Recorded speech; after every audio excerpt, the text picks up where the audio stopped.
Hello everyone, I'm Kexing Yao. Today, my groupmate Shicaho and I will introduce our presentation to you.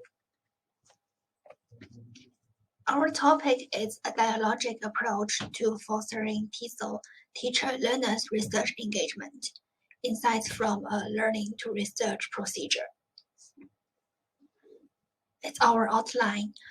We divided it into 4 parts: introduction, methods, results, and discussion. Let's move to introduction first. In this part, we will introduce background of the study, research question, and significance of the study. Let's see the background of the study first. In this part, I will introduce 4 basic concepts of this research. It's very important. The first one is TE. It means teacher education. And TES means teacher educators. For instance, Dr. Tao is the teacher educator in our classroom. Next one is TLS. It means teacher learners. For instance, ourselves, we are learners now and we want to be a teacher in the future. IEP means research engagement procedure.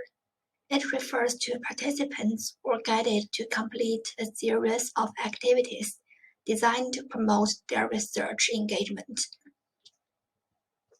As an important site for teacher learning, teacher education courses are a promoting contact to provide teacher learners with systematic, intentional, and well-organized instruction. However, little research has explored the role of teacher education in promoting second language teacher-learner research engagement. Thus, this study aims to address the above-stated gap by investing second language teacher-learners' perception of a dialogic research engagement procedure, designed to promote their engagement when reading and doing research. So next part, let's see the literature review.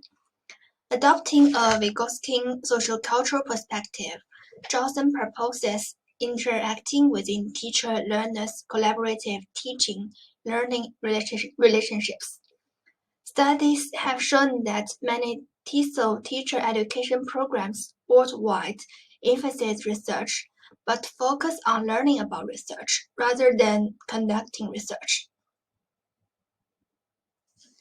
Therefore, it is essential to develop a well-organized procedure for promoting teacher-learners research engagement and for investing the impact of such an opportunity on their attitude towards research engagement. So the purpose of this study is to investigate what are language 2 teacher-learners' perceptions of the design and impact of a dialogic research engagement procedure for facilitating their engagement with and in language 2 research in a teacher education course. In the next part, let's see the methodology. It includes participants, procedure, types of data, and analysis. Participants were 16 teacher learners who view English as their second language, and they are 1 male and 15 females. Their age range is among 23 to 40 years old, and they have different nationalities, for instance, Chinese, Japanese, and so on.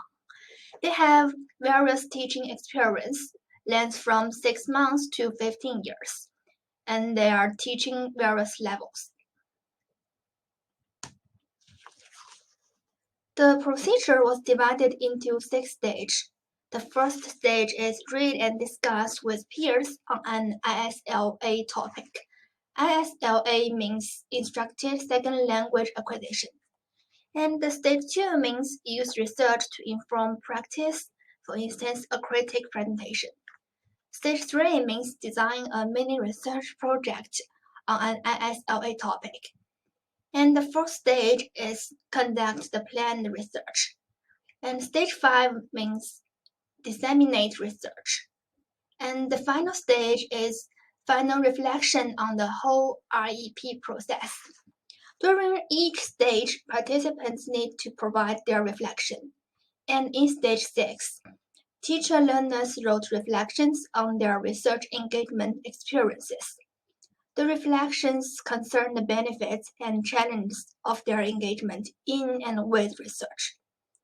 This was to feed back into stage 1 of the IEP for further research implementation. Therefore, the IEP was perceived as a circle, starting with stage 1 until stage 6, and then circling back to stage 1. It's worthy to mention that this activity in each stage were underpinned by the social-cultural perspective to language 2 teacher education, which emphasizes scaffolding. That is, teacher educators offer systematic and continuous support through dialogic interaction, which aimed to foster learners' cognitive development and mediate their learning. And let's move to another part, types of data. Data were collected from teacher learners' weekly reflection. For instance, journals in the course's blackboard and focus group interviews.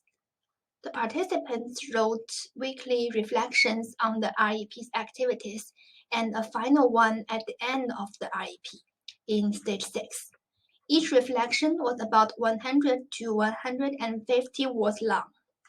Reflection promotes participant perception in three aspects: design effectiveness of weekly IEP activities and what was learned weekly.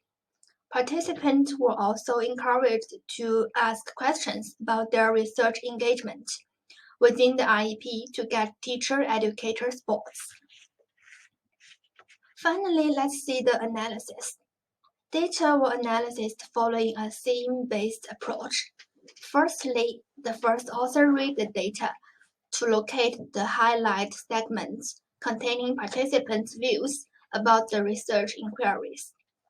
Next, all highlighted segments were reread and initial codes were generated based on keywords that directly referred to the research inquiries.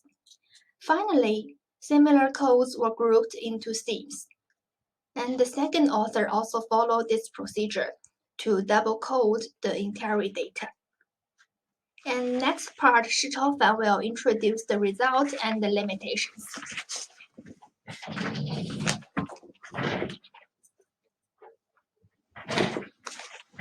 Hello, my name is Shicaho, better known as Joey, and I will now analyze the results of this paper.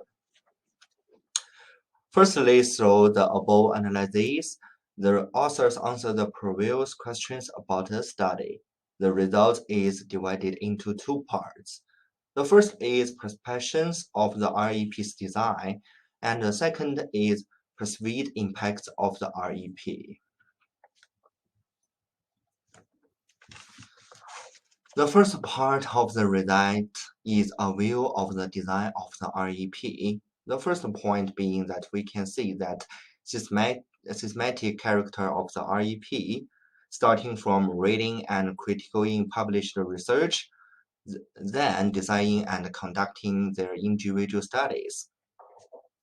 The strength of this system can also be understood in that the multi-staged design of the REP seemed effective in enabling the teacher learners to make a smooth transition from reading to doing L2 research.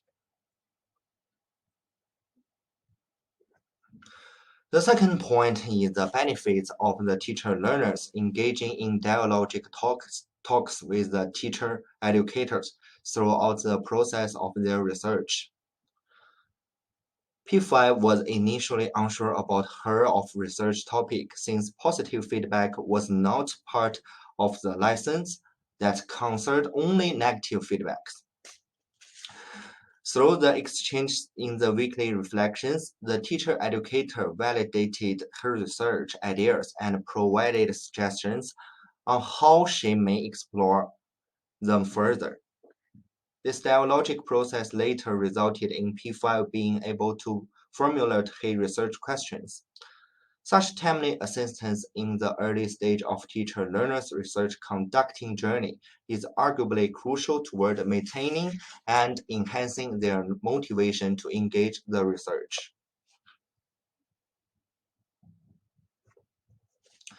The third point is dialogic talks help teacher-learners refine research ideas. In this case, the teacher-educators acted as a more experienced researchers and provided assistance relevant to the teacher-learner's immediate learning needs, arguably creating a ZPD where the teacher-learners were able to make well-informed decisions during their research. The last point is the benefits of the reflection tasks. Certain participants acknowledged that in weekly reflections that the REP's reflective principle was conducive to internalizing what they learned about research in the course. The second point of the result is the perceived impacts of the REP, which focus on the positive impact on the curriculum. The first point is increased interest and critical thinking. Comments showed the changes in her perceptions before and after her involvement in the REP, from being not a fan of a research to embracing the benefits of reading research, such as developing a knowledge base, practicing critical thinking, and confidently thinking about the topic for a PhD after learning research. The second point is greater research knowledge and benefits to teaching practice and reinforced research skills. Indicates that apart from increasing their knowledge about the research, such as structure of the study, the REP enabled teacher learners to rethink critically and potentially improve their teaching practice. The last point is a sense of achievement and enjoyment, increased confidence in doing research.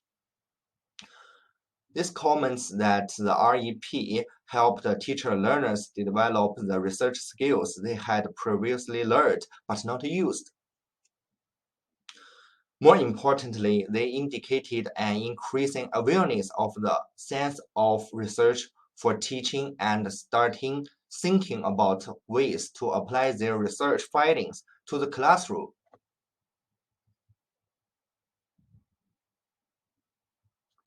The next part is the conclusion. This study evidenced some positive impacts of the systematic, dialogic, and reflective learning to research procedure on teacher-learners' research engagement. These impacts included increased research interest and awareness, enhanced research knowledge and skills, sense of achievement, and research enjoyment.